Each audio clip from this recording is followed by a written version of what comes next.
Next topic, types of planning.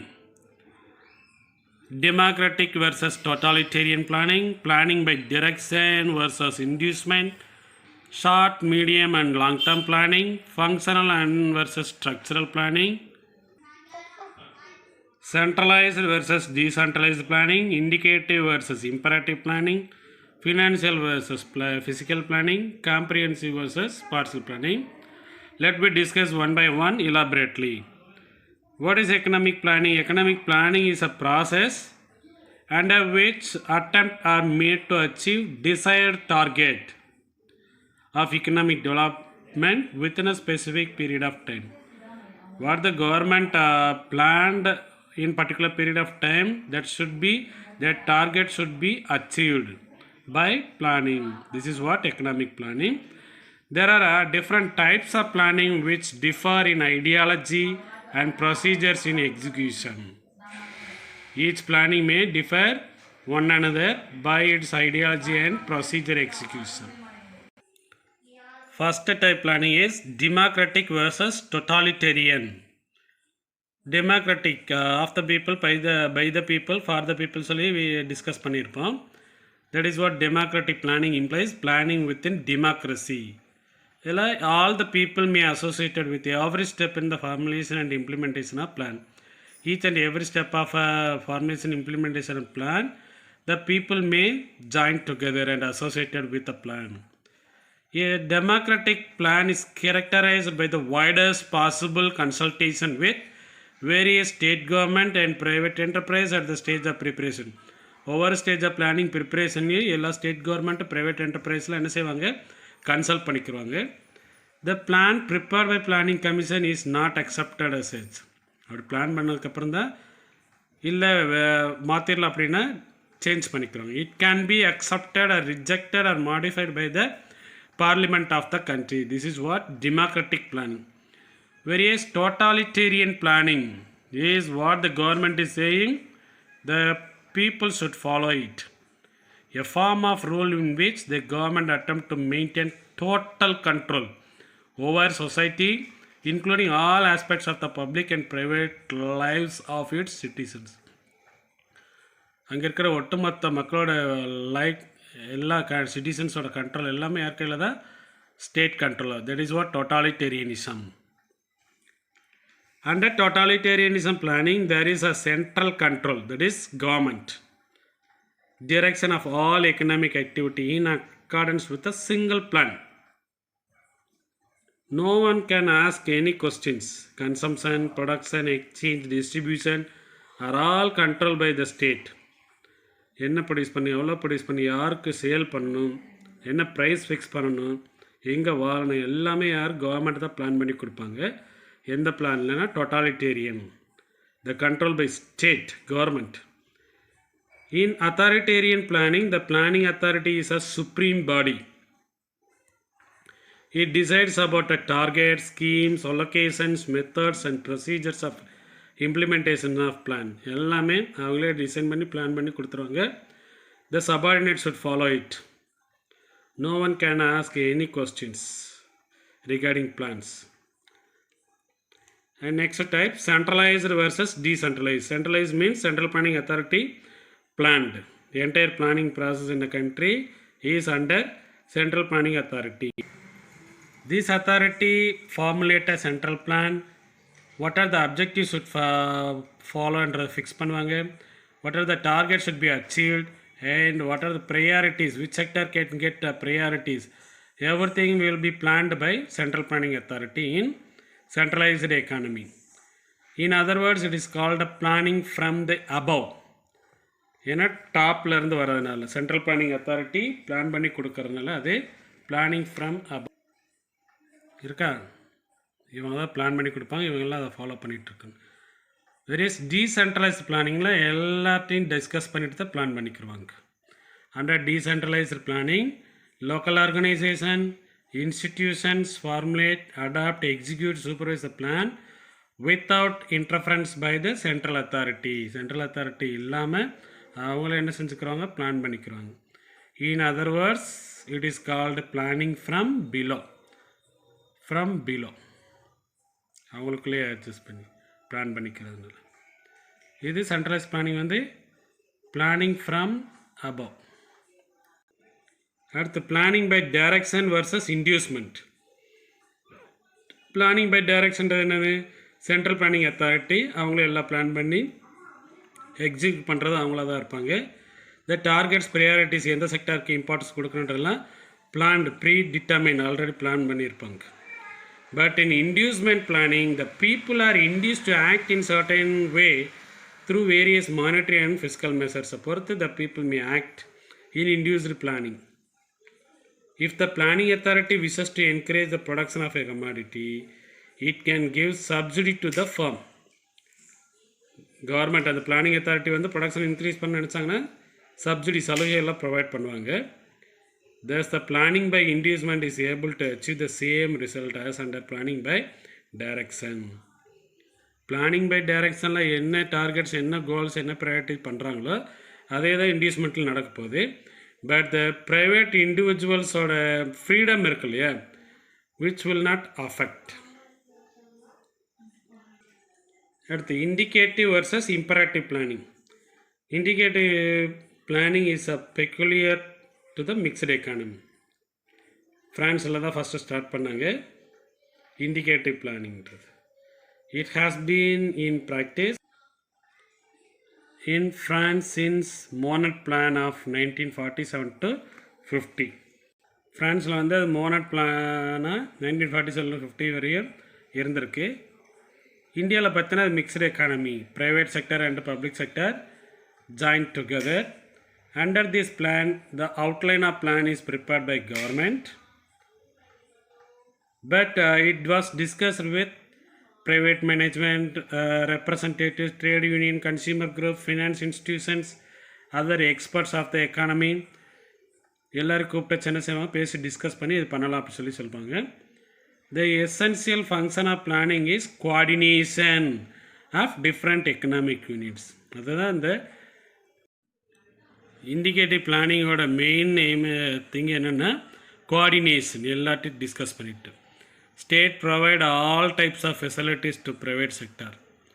But அந்த private sector என்ன செய்வாங்கன்னா கவர்மெண்ட்டோட எக்ஸ்பெக்டேஷன், டார்கெட், ப்ரையாரிட்டிஸ் இருக்கு இல்லையா, அதை ஃபுல்ஃபில் பண்ணிடுவாங்க. அதனால தான் கோஆர்டினேஷன் சொல்லியிருக்கு. The state does not force the private sector. Even the government does not force the private sector fulfill the targets which was indicated by the government. In short, the planning procedure is soft and flexible. Adjust பண்ணிக்கலாம். But in case of imperative planning, the state is all powerful in preparation and implementation of plan.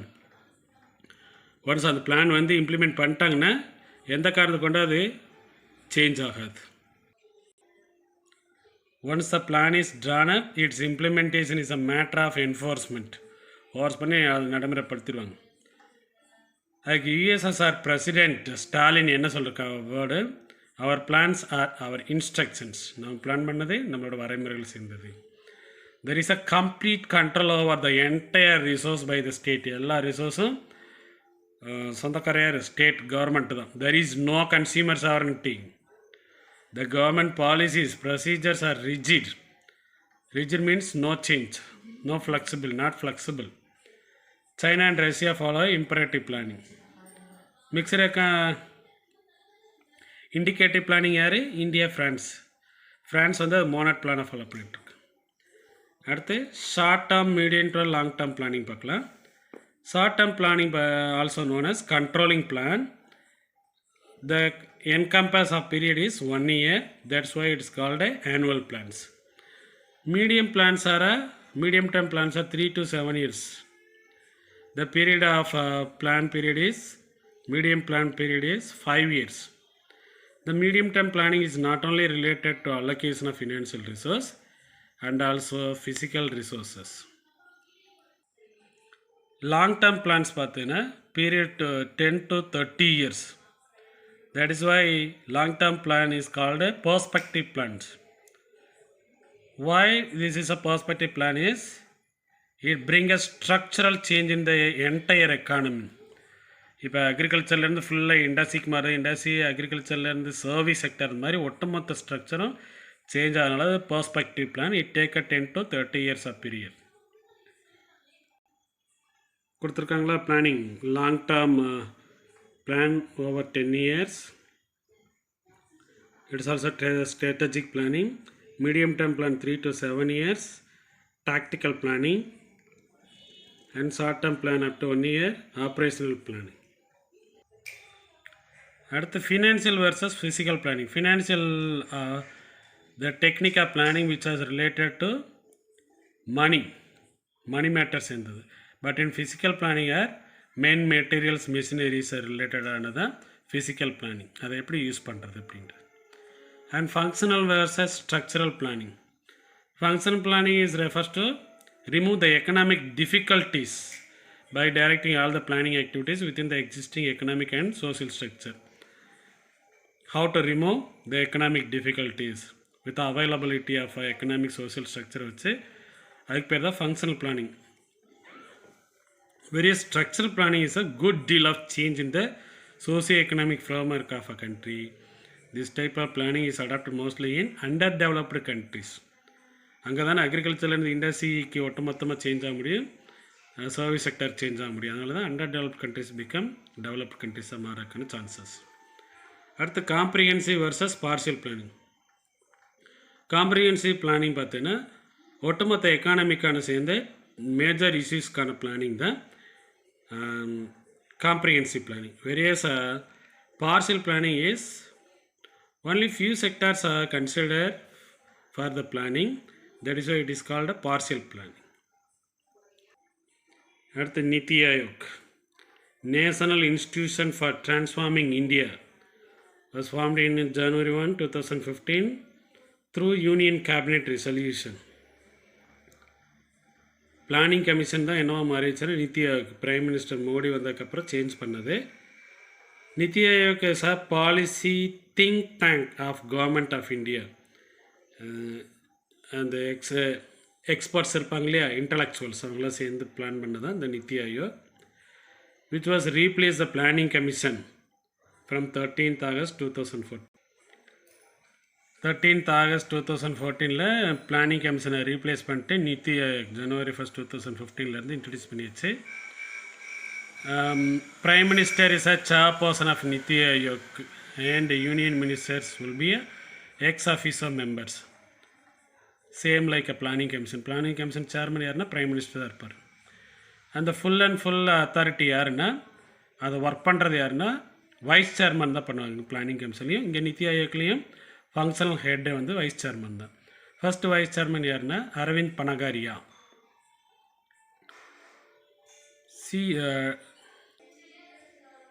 அடுத்து யாருன்னா doctor Rajiv Kumar.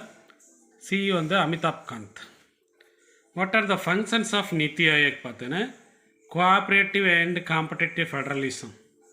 Federal என்ன central state local இருக்குல்லையே அது சேர்ந்தது தான். To enable the state to have active participation in the formulation of national policy. எல்லா state government union கவர்மெண்ட்லாம் இருக்குல்லையே அவங்க எல்லாமே கோஆப்ரேட்டிவாக இருக்கணும். என்ன நேஷனல் பாலிசிஸ் ஃபார்முலேட் பண்ணாலும் அவங்களோட பார்ட்டிசிபேஷன் இருக்கணும். And shared national agenda to evolve shared vision of national development priorities and strategies with active involvement of states. எல்லா ஸ்டேட்டும் ஆக்டிவாக பார்ட்டிசிபேட் பண்ணிக்கணும். Priority strategies of national development should be shared among states and union territories. Decentralise பிளானிங்ன்ற என்னென்னா to restructure the planning process into bottom-up model. And the types of planning, decentralized planning படித்தோம் இல்லையா, from the bottom அப்படின்றது below, அதுதான் இங்கேயும் follow பண்ணுறாங்க. And vision and scenario planning, perspective long டேர்மில் என்ன மாதிரி இருக்கும் அதுக்கான ஃப்ரேம் ஒர்க் ஃப்ரேம் பண்ணுறது, அதுக்கான ஸ்ட்ராட்டஜி வந்து ஃப்ரேம் பண்ணுறது. அப்படி தான் அந்த 1991 நியூ எக்கனாமிக் பாலிசி கொண்டு வந்ததோ இப்போ இந்த அளவுக்கு இந்தியா என்னவாயிட்ருக்கு, டெவலப் ஆகிட்டுருக்கு. Network of expertise to mainstream external ideas and expertise in to government policies and programmes through collective participations. Government policies frame பண்ணுறதுலையும் பிளானை வந்து இம்ப்ளிமெண்ட் பண்ணுறதுலையும் கவர்மெண்ட்டுக்கு வந்து வெளியிலேருந்து வர எக்ஸ்பர்ட்ஸ் வந்து அவங்க என்ன செய்வாங்கன்னா அட்வைஸ் பண்ணுவாங்க. அதான் network of expertise. And harmonisation to facilitate harmonisation of actions across different layers. கவர்மெண்ட்டோட வேரியஸ் ஸ்டெப்ஸ் இருக்கு இல்லையா, அதில் ஒர்க் பண்ணுறவங்களோட பர்டிகுலராக டிஃப்ரெண்ட் செக்டர்ஸ் வந்து join together and solve the problems. இதிலெல்லாம் என்ன செய்யணும்னா கோஆர்டினேஷன்ஸ் இருக்கும். Communication, coordination, collaboration and convergence among all the stakeholders, எல்லாருமே ஒட்டு சேர்ந்து பண்ணணுன்றது. அடுத்து conflict resolution to provide platform for mutual consensus to inter-sectoral, inter-departmental, inter-state as well as center state issues for all speedy execution of a government programs. நாடு நல்லா இருக்குன்னா எல்லா லெவல்லையுமே என்ன செய்யணும், கோஆர்டினேஷன்ஸ் இருக்கணும். If any conflicts May arise that should be resolved, recovered. Coordinating a interface with the world. Foreign கண்ட்ரிஸில் இருக்கிற அந்த எக்ஸ்பர்ட்ஸ் கிடைக்கிற அட்வைஸு, அப்புறம் ஃபாரின் இன்ஸ்டிடியூஷன்லேருந்து வர அந்த ஃபண்டு, இது எல்லாத்தையுமே வாங்கி இந்த டெவலப்மெண்ட், இந்தியன் டெவலப்மெண்ட் ப்ராசஸ்க்கு ப்ரொவைட் பண்ணுற மாதிரி இந்த நித்தி ஆயோக் ஃபங்க்ஷன் பண்ணிகிட்ருக்கு. Capacity building. It enable to provide a capacity building and technology upgradation across government, benchmarking with latest global trend and providing managerial and technical know-how. Government செக்டர்ஸோட ability increase பண்ணுறதுக்காகவோ, வேர்ல்டில் up to date technology இருக்குல்லையா, modern technology, அதை வந்து implement பண்ணுறதுக்கும் என்ன மாதிரி measures எல்லாம் கொண்டு வரலாம், மேனேஜ்மெண்ட்டு, டெக்னிக்கல், அதெல்லாம் பிளான் பண்ணி இந்த நித்தி ஆயோக் வந்து செஞ்சு கொடுக்கும். அதான் கெப்பாசிட்டி பில்டிங். அடுத்து என்ன ஃபங்க்ஷன் பண்ணுன்னா மானிட்டரிங் அண்ட் எவாலுவேஷன். கவர்மெண்ட் செய்கிற அந்த ப்ரோக்ராம்ஸ் இதெல்லாம் இருக்கு இல்லையா, பாலிசிஸ் எல்லாம் எவாலுவேஷன், அப்புறம் அது இம்பேக்ட்ஸ் என்ன மாதிரியெல்லாம் நடக்குது அனலைஸ் பண்ணிட்டு என்ன நடந்திருக்குன்னு சொல்லிட்டு எல்லாத்தையும் எக்ஸிக்யூட் பண்ணும். இம்பேக்ட் இது தான் நடந்துருச்சுன்னு சொல்லிட்டு சொல்லும். These are the functions done by NITI Aayog. பார்த்தாலே தெரியும். NITI Aayog is based on 7 pillars of effective governance. Pro-people, pro-activity, participation, empowering, inclusion of all, equality, transparency. இருக்கா? பீப்புள்ஸ் ஆஸ்பிரேஷன்ஸ் ஆஃப் சொசைட்டி வந்து இண்டிவிஜுவல்ஸோட ஆஸ்பிரேஷனை ஃபுல்ஃபில் பண்ணுறது.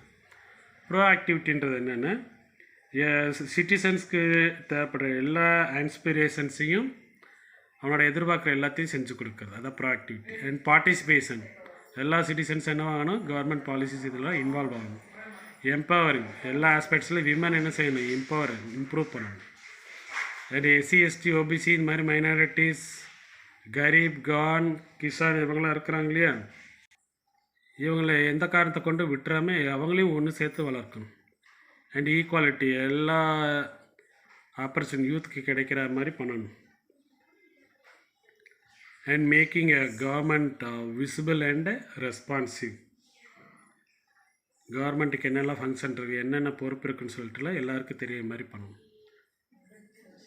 This is what 7 pillars effective governance. Initiatives like Atal Innovation Mission, Ayushman Bharat approach towards water conservation measures, and draft bill to establish a National Medical Commission to replace the Medical Council of India have all been conceptualized in Niti Aayog. The Medical Commission வந்து medical council of India ஏன் medical கமிஷனாக மாத்திரம் இருக்கும். இந்த water கன்சர்வேஷனுக்கு, Atal innovation mission, இதெல்லாம் கொண்டு வரதுக்கு இந்த நித்தி ஆயோக் வந்து மனு அப்ளை பண்ணியிருக்கு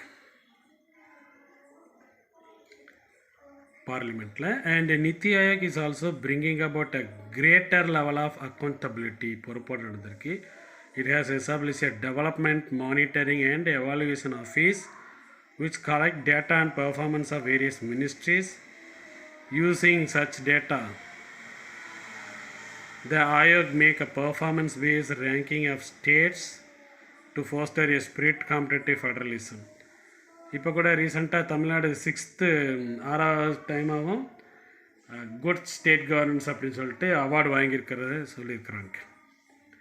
அந்த மாதிரி இந்த நித்தி ஆயோக் வந்து ஃபங்க்ஷன் ஆகிட்டுருக்கு. The success of NITI Aayog can be evaluated after a substantial period of time. இன்னும் கொஞ்சம் காலத்துக்கு அப்புறம் தான் நித்தி ஆயோக் எப்படி சக்ஸஸ்ஃபுல்லாக இருக்குன்னு சொல்லிட்டு சொல்ல முடியும்.